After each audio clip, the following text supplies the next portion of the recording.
Semangat pagi Outcomers. Kita jumpa lagi. Anda adalah Outcomers karena Anda mampu menggunakan keahlian Anda untuk memfasilitasi pihak lain dengan kemudahan bagi mereka.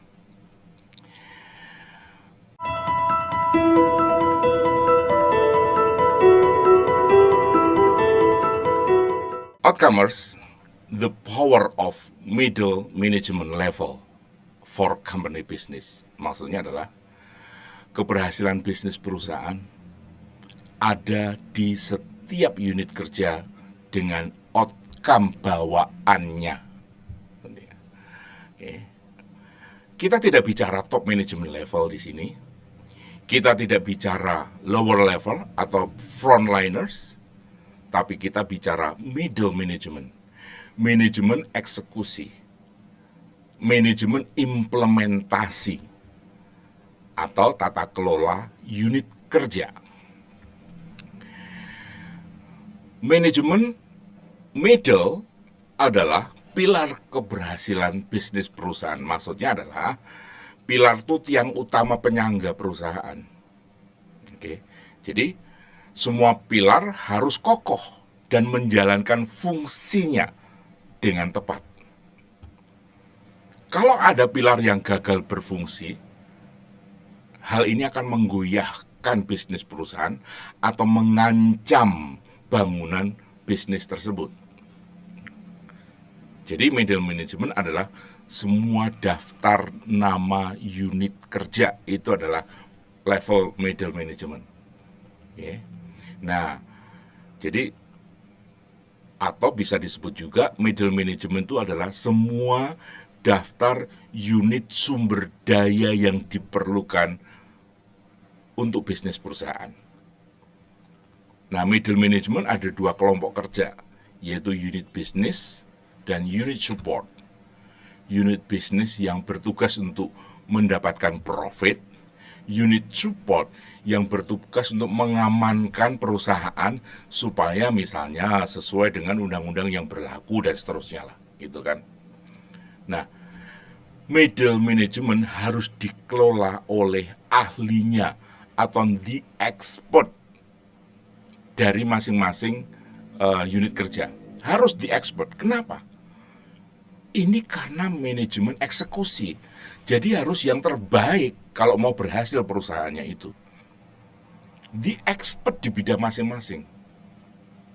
Oke, ada IT, ada keuangan, ada SDM, ada produksi, ada marketing, ada sales. Semuanya harus dipegang, dipimpin, dikelola oleh the expert.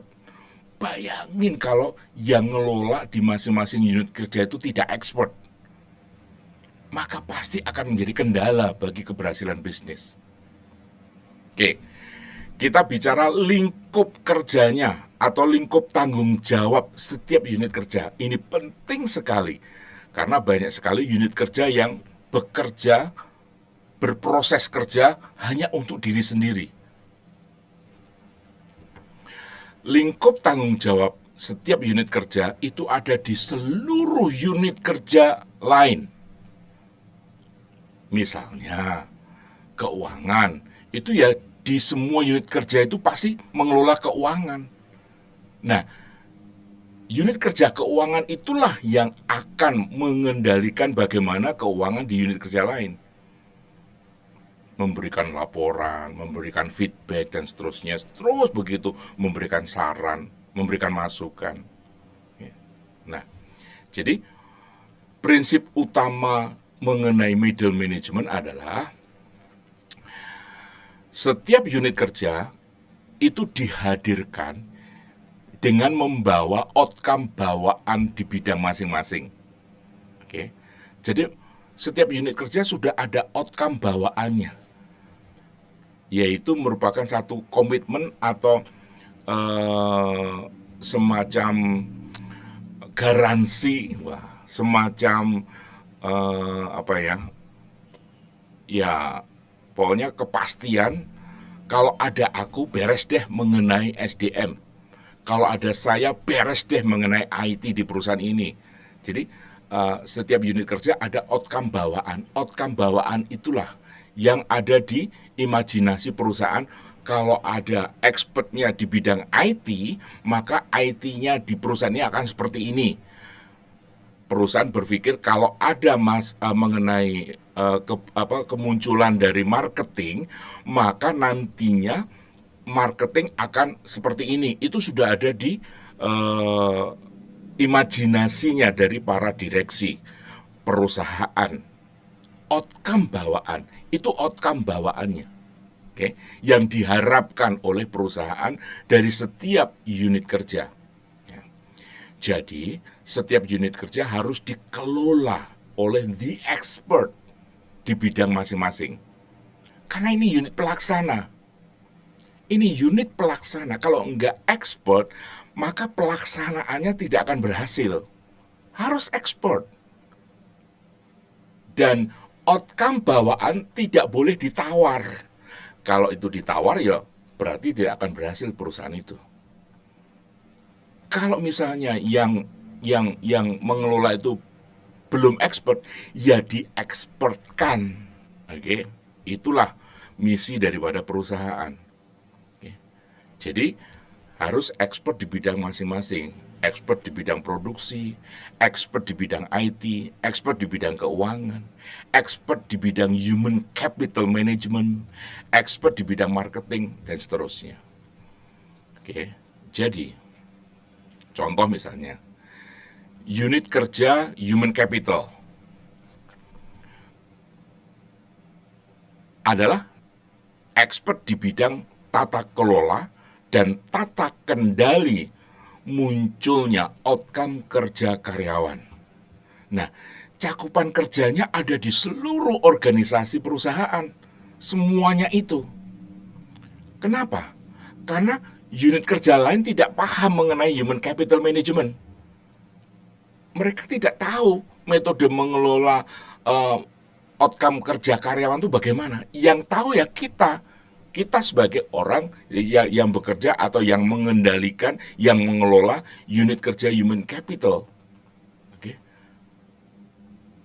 Kalau mereka sampai expert sekali di bidang human capital management dan kita tidak expert, apa gunanya kita?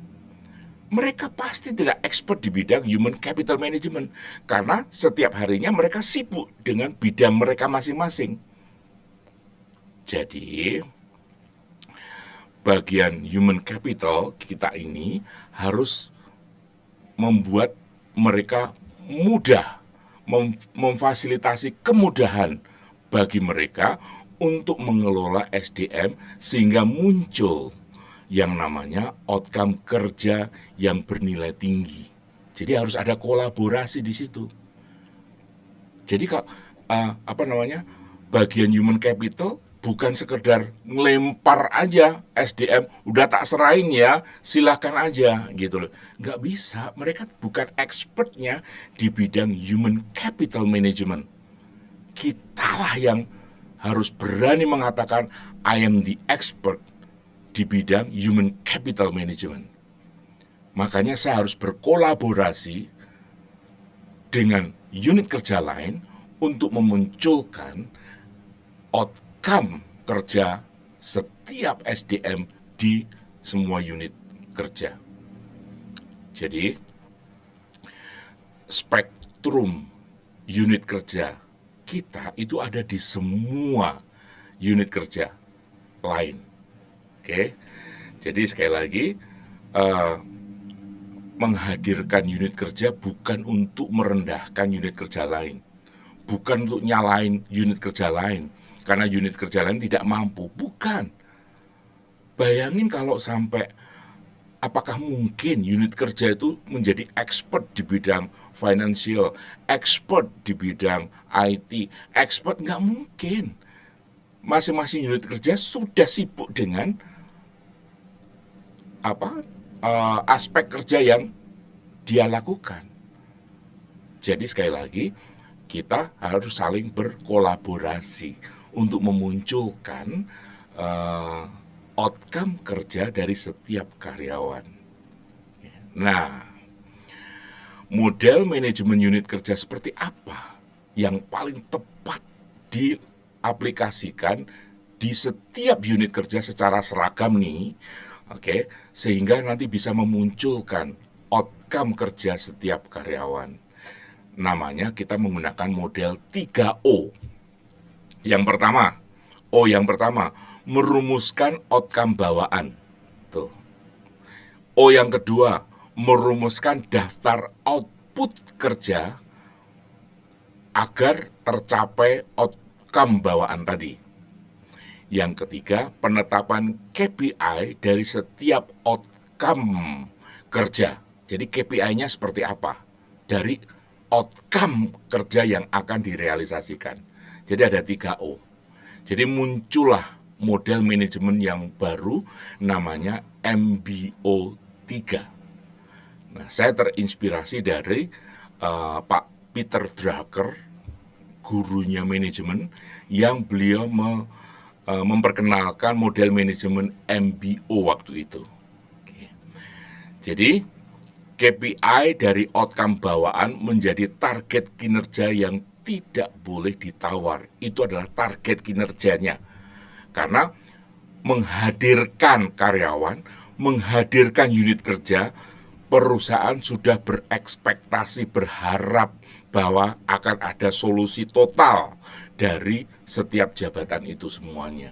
Nah, jadi KPI setiap karyawan, setiap unit kerja itu mengarah ke outcome bawaan. Nah, bagaimana implementasi model manajemen yang tepat di setiap unit kerja yang paling efektif? Nah, ini akan menjadi topik bahasan berikutnya. Sahabat Outcomers sekalian, kita lanjut diskusi kita di grup WA kita, Klinik HCNMM. Dan sampai jumpa di topik yang berdaging berikutnya. Salam hormat.